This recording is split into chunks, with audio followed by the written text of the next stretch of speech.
Hello and welcome everyone to our seventh industry webinar of the year with People for Bikes and the Bicycle Product Suppliers Association. My name is Eric Brodell. I'm our Business and Political Engagement Manager here at People for Bikes. And I'm joined today by the most number of presenters that we've had so far this year. We will get started right here with introductions.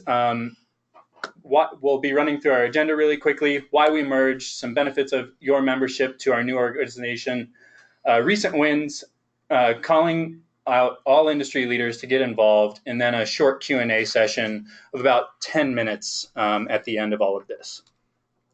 So let's get started today. We have Tim Blumenthal, our president of People for Bikes, Jen Dice, our chief operating officer, Matt Moore joining us from QBP, who is the chair of our Legal, Legislative, and Safety Committee. Also joined by Rod Judd, our Director of Membership and Development, Morgan Lomely, our Director of State and Local Policy, and Jennifer Baldry, our Director of Research. All these folks will be talking to you at different points today, and we can field questions that any of you have if you'd like to type those into the questions box, and we will read through those at the end. So let's dive in here. And I think that I'll hand this off to Tim now. Thank you very much, Eric. Welcome, everybody. We have so many presenters. I'm going to try to keep this tight. Well, clearly the goal of this merger and our goal in general can be described as two things. We want to make bicycling better for everyone, and we want to boost all bike businesses.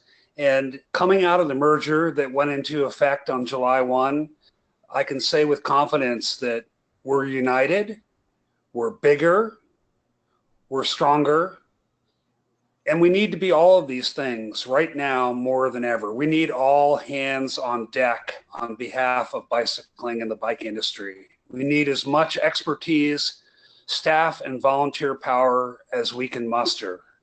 Because I think we've learned that we're going to face nonstop legislative challenges and opportunities, tariff challenges and opportunities, road and trail access challenges and opportunities, funding challenges and opportunities. And I think we've also learned that absolutely nothing is just going to happen automatically. Only through our efforts will we make progress as an industry and as an activity. We also need to know, we know that we need to measure bicycling and the bike business better. We need to provide our industry with cost-effective services and in some cases, savings. So the time is right, the team is strong and getting stronger, and the goals are clear. And that's my explanation of the goals. So Matt, you want to add to that?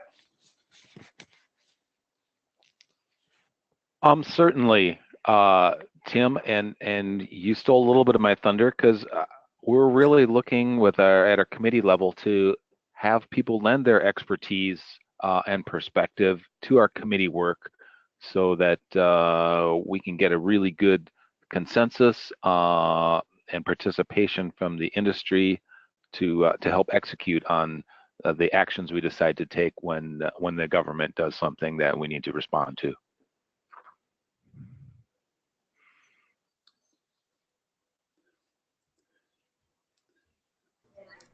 This is Jen Dice from People for Bikes, and they asked me to chime in here about just kind of another reason we merged is it was a natural evolution of our already very successful working relationship. We've worked with BPSA for 4+ years, and the combination of the BPSA volunteer board of directors that are content area experts in many different areas for the industry, combined with the power of the People for Bikes staff, which we're politically savvy, we're good at execution, our professional staff, and the volunteer board of the BPSA has been a great combination for the last 4 years. Many years ago, the BPSA, they would rise to the occasion and be really reactive. And the reason they reached out to People for Bikes is they wanted us to be more proactive. And so it all started with state and local legislative monitoring. Literally, we monitor about 15,000 bills at the state and local level, several hundred at the federal level. And we actively lobby about 250 bills a year, where we hire lobbyists, we work with local advocacy groups, we get retailers and suppliers to show up and attend and fight for the bike industry, for more funding, for more access, etc. On the federal level, with BPSA for years now, we've been doing really successful executive fly-ins. We've been working with the Congressional Bike Caucus, hosting things like our Congressional Bike Fest. It's safe to say that no other industry did more than the bike industry in fighting trade and tariff issues in the last year. And we've been doing a bunch to support more funding for bike infrastructure. Finally, there's no better example than our work with the BPSA on e-bikes. 3 to 4 years now, we've been working in the electric bike front. The bike industry came together. They came up with their 3-class system. This year alone, we've doubled the number of states that have model electric bike legislation. And that's really a testament to the BPSA, to the bike industry at the federal, state, and local level. We've been doing a ton on EMTBs, and the momentum has really been great. Just in the last month of announcing the merger, we've signed up 15 new members between not just merging BPSA and People for Bikes, but new people that have been sitting on the sidelines are excited to be a part of this new organization that is BPSA and People for Bikes. Well, Jen, you really hit the nail on the head there, because if you think about it, there's just no way that a single company or a small volunteer organization could begin to take on all of those challenges and respond in such a professional way. And that's really the story of the growing together of BPSA and People for Bikes, and the reason that the BPSA board overwhelmingly supported this merger. Great. Well, we wanted to, for the people on the call that are members of either BPSA or People for Bikes, we thank you, or both. We thank you for being a member. If you're not a member, of course, we want you to join and be a part of this exciting new thing. Just a quick highlight, some of the membership benefits. Like before, we will be setting a proactive bike industry agenda. We'll be going out and passing model legislation like we've done with e-bikes. We'll be stemming any sort of threats. If you see an opportunity or threat for bicycling in your backyard, we are here to serve you and to help. And we want to bring the power of our People for Bikes grassroots army to that local advocacy opportunity or threat. We also, second, we host a lot of networking and leadership events. We've been really thinking holistically about what does our industry want for continuing education? What do they want for networking? What do they want for leadership training? We host things like draft meetups. We'll be coming back next year with another bicycle leadership conference, and we're really excited about bolstering that event and making it even better than it was before. At People for Bikes, we've hosted a series of leadership gatherings to bring the best and the brightest of the bike industry together to talk about how can we be better and how can we grow. And of course, we've done a lot of executive fly-ins to Washington, D.C. and at the state and local level. Another membership benefit will be the BPSA Owner's Manual. It's part of your membership benefits. Also, research and statistics, the monthly NPD data that Dr. Jennifer Boldry and Bernie Daring are going to go into a little bit more later. We do lots of advocacy action alerts. We do events discounts like Interbike. RideSpot is our latest and newest program that we rolled out this spring, and that's free for coalition membership as a tool to help your customers get riding and returning for more. And finally, when you're a member of People for Bikes, you can show your customers that you care about something larger than and bigger than just your individual company, that you're giving back to a larger industry campaign to make cycling better for everyone. Showing your customers that you give back is obviously important. Consumers care now more than ever. They want to make sure your company is part of the solution and that your company is doing things above and beyond your individual product and your individual brand. And our 150 members represent their membership in different ways. You know, here's some pictures of putting our logo on product. We've had many companies host events for us, put our logos on their team cars, ask their ambassadors to reach out and get people excited about People for Bikes. So there's many different ways that you can show your customers that you're part of People for Bikes and growing cycling for everyone. A couple of recent wins to just quick highlight. We've doubled the number of model e-bike laws in the United States in 2019. That is a huge win, knowing that this initiative only started 3 to 4 years ago with even creating model e-bike legislation in the first place. We've been actively opposing tariffs for every tranche. We are into our third bicycle participation study and our second city ratings. We've expanded our bicycle network analysis tool to go international. We'll be showing in Canadian and Australian cities how they can build better connected networks. We've launched RideSpot and have 750 retailers on this program to get their customers riding and returning for rewards and more. We just got done with our biggest congressional bike fest with 650 people and 24 women that came this summer to help lobby Congress for better funding for bike infrastructure. Our next executive fly-in is October 30th and 31st, or 29th and 30th, and we hope you'll join us. And a final recent win is we've recently helped with a large national coalition offer permanent reauthorization to the Land and Water Conservation Fund. And that's a great program to protect public lands, trails, and open space. Quick highlights on the merger nuts and bolts. Tim, I'll turn it over to you.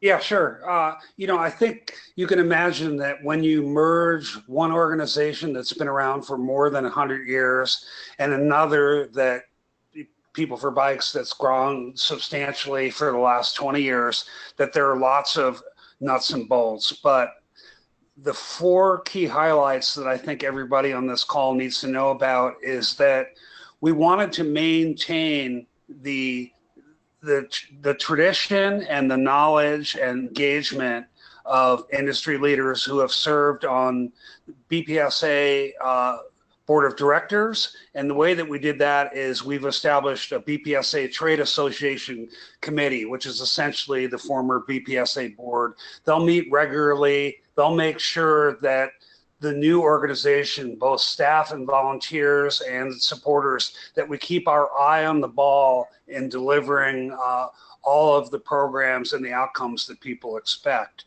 We've also added 3 BPSA board members to the PeopleForBikes Coalition Board, Adam Micklin, Matt Moore, who's on this call, Bernie Doring. And as it stands, we already have 2 historic BPSA board members on our board, and that's Larry Peasy and Bob Burns. So that's really a good thing. And then the last point that I wanted to mention is, yes, the new organization, when you get a bill, it's going to say PeopleForBikes Coalition, but we're going to make super sure that everything is streamlined and crystal clear, whether you're paying what you used to pay for PeopleForBikes Coalition dues, what you used to pay for BPSA dues, or any of our other programs that people contribute to. We're going to make sure that the billing and the clarity of everything that we do in relation to you,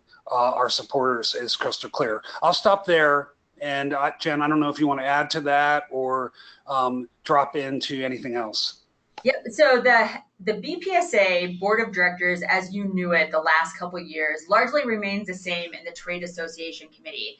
Again, Adam Micklin is their chair. Brian Benzer is their vice chair. Adam's from Felt, Brian's from SRAM. There might be 2 or 3 spots open on the TAC, on the Trade Association Committee. And then now we have these 4 subcommittees. And this is an area we're all really excited about. We just a quick recap. The 4 subcommittees are Legislative, Legal, and Safety, chaired by Matt Moore from QBP and Bob Marjavickas from Specialized. The Electric Bike Subcommittee is Larry Peasy from ACEL, Claudia Wasco from Bosch. Research and Stats, the chair is Bernie Daring, and the co-chair is Andrew Kemp. And then we've got Membership, Events, Education, and Marketing. We're looking for a clever, shorter name for that one. But Pat Hoos is the chair. He's from Nutcase. Do we have a vice chair? Vice chair is Brian Benzer from SRAM. So those are our 4 new subcommittees, and we're calling your industry leaders. We're going to keep the mission and programs of the BPSA, but we're going to make every single committee and every single program better. We're going to evolve to be able to serve our members better.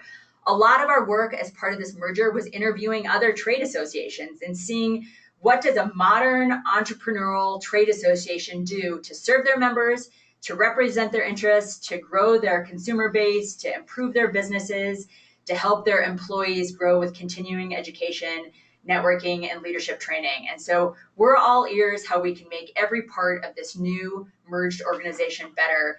And we're excited to start by calling your leaders to each one of these subcommittees can have anywhere from 10 to 15 members. And so we'd love to hear from you and have you send us through our portal people that would be good to serve on each one of these committees. We'll start with legal, legislative, and safety, and I'll turn it back to Matt Moore.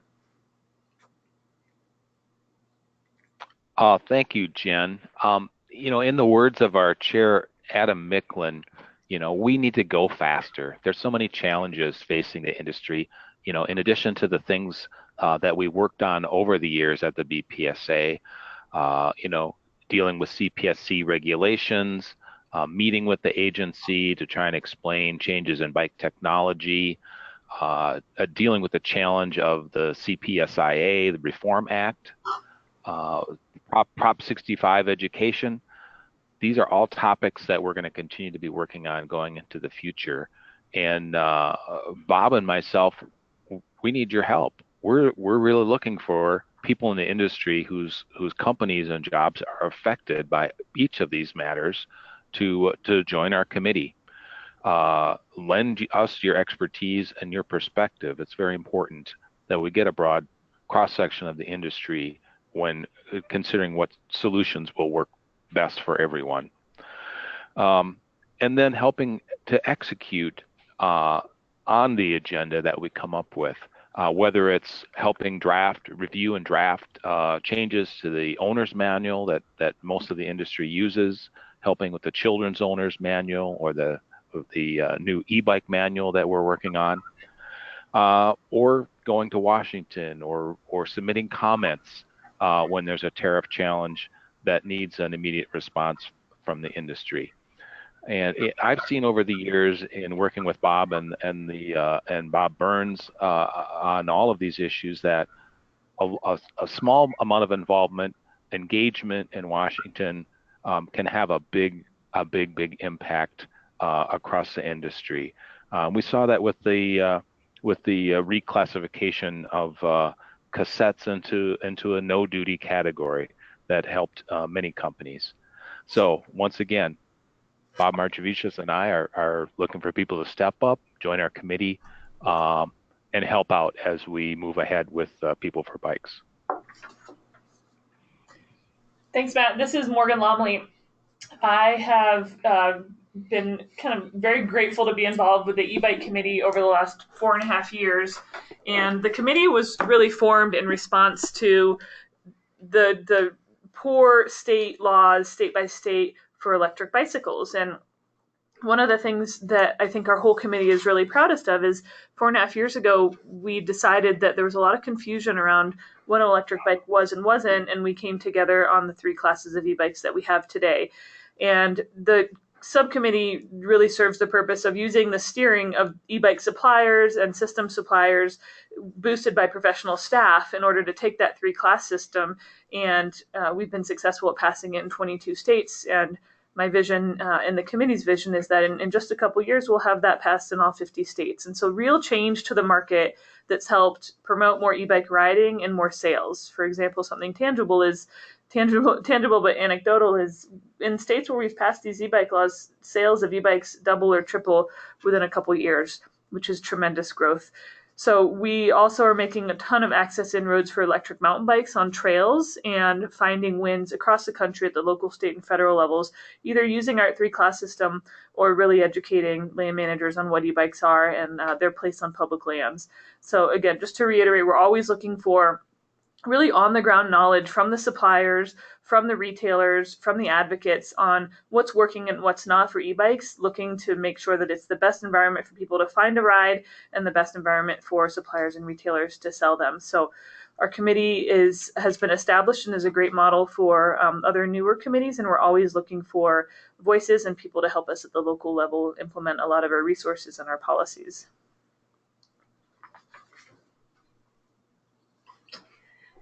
Hi, it's Jennifer Bouldry, Director of Research for People4Bikes, and I'm pleased to be serving on the Research and Statistics Committee with Bernie and Andrew. I think Jen already mentioned that they're heading up that committee.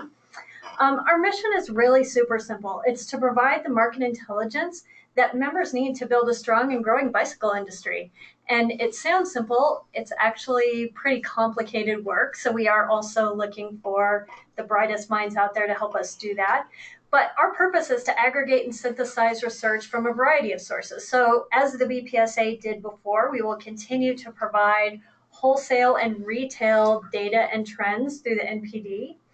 But we'll also bring into that some publicly available data sources like the US Census, bicycle imports, other sources to help us understand what's going on in our industry and participant base, as well as consumer and retail research conducted by People4Bikes, other nonprofits, academic institutions, private research firms, anywhere we can find it. We'll be synthesizing and improving the data we have, and in some cases, probably creating new data resources. At least that's what we're hoping to do. So again, looking for folks who want to jump in with us and really create that market intelligence function for the bike industry. Hi folks, this is Rod. I'm the Membership and Development Director here at People4Bikes, and I too am very happy to be working with Brian and Pat Hughes from Bravo Corp on the, let's just call it the MEME subcommittee for the moment. MEME for the moment stands for Membership, Events, Education and Marketing. That is a lot. That is the entire sort of business front end of the bike industry. Somebody asked me the other day, a potential candidate for our subcommittee asked, what does success look like? Success for this group obviously means engagement. I mean engagement across the industry. I mean engagement with bicyclists. I mean engagement with all of the agencies that we work with to improve the infrastructure that we all rely on as business people within this industry. And the second part of that obviously is sales. You know, at the end of the day, we are a trade association that represents corporate interests, and that means your bottom lines. So we're looking for really innovative thinkers that can take some of the traditional things that are still working in the marketing space, sprinkle in some of the best options from in and outside of the industry that are perhaps new to some folks in the industry. So once again, we're looking for innovators and really successful minds that have worked at various channels of marketing and sales across the industry. Media is of particular interest. We are also looking for folks who've got a good grasp of what's happening internationally and a good grasp of what is happening outside of the bicycle space in, let's just say, tangential industries that we could learn from.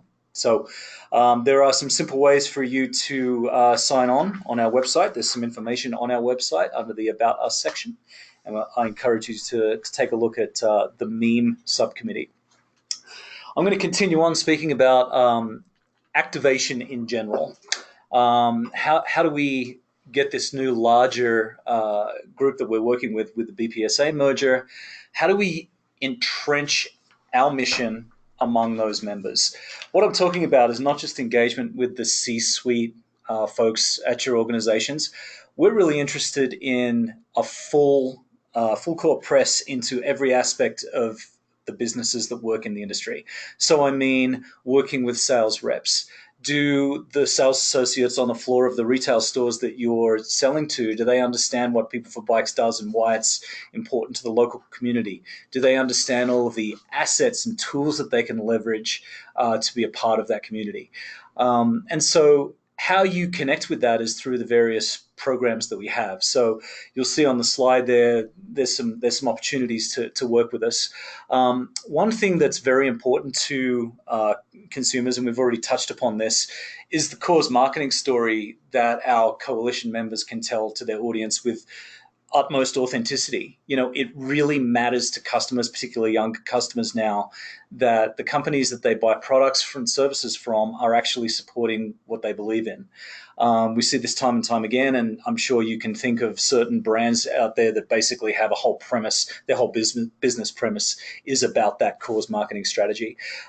So that's another reason why this is important to the overall effectiveness of your organizations and us as a trade association. One thing I will say also about that, I want everybody to understand in the industry that we work for you. The trade association, the coalition was begun by the bike industry. And so I think it's important to have a level of ownership within organizations of that industry. So I encourage you to reach out to myself or my colleagues. I'm working with Ray Keener, who many of you may know. He's still engaging with the Bicycle Product Suppliers Association members, and we are both your contacts for any questions you might have about our dues structure, about the membership benefits that you receive. They're pretty robust. We are growing them all the time. Obviously, with this new arrangement, they will evolve. So any questions, please feel free to reach out. Some details about our coalition dues structure are on the screen there. It's a pretty simple calculation, really. It's $1,000 for every $1 million that you're doing in US bicycle product sales or services. So once again, feel free to reach out. We'd love to have you on board, and it's a strength in numbers games, people. So let's do some positive damage in the industry. Thank you again to all of our BPSA and People for Bikes coalition members. By uniting, we're up to about 150 combined members, and it's only growing with so much momentum for the new merged organization. We're about to open it up to questions, and so feel free to go in and type a question into the box on your screen, and we can field any questions that you have. Our mission at People for Bikes, especially with this merged organization, is to make sure that bicycling and bike businesses thrive, and your membership dollars make this happen. So we're really grateful, and we're all ears to find out how we can make sure this serves our members better as we evolve. First question in here.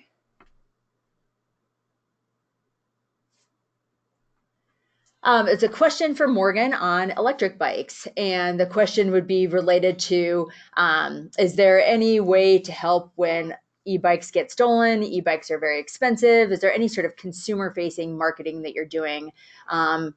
Tax credits, cash incentives, et cetera. Morgan?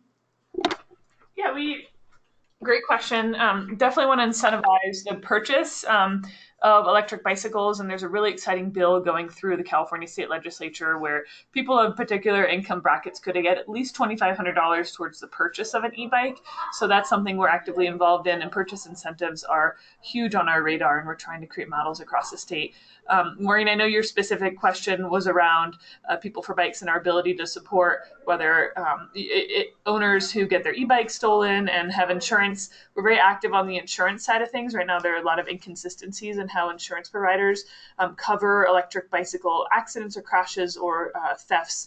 And so streamlining that within your homeowner's policy is a priority for us. So we're really active on a lot of different fronts to get safe places to ride, safe places to store your bike, and also incentivizing the purchase of e-bikes regardless of cost or income levels.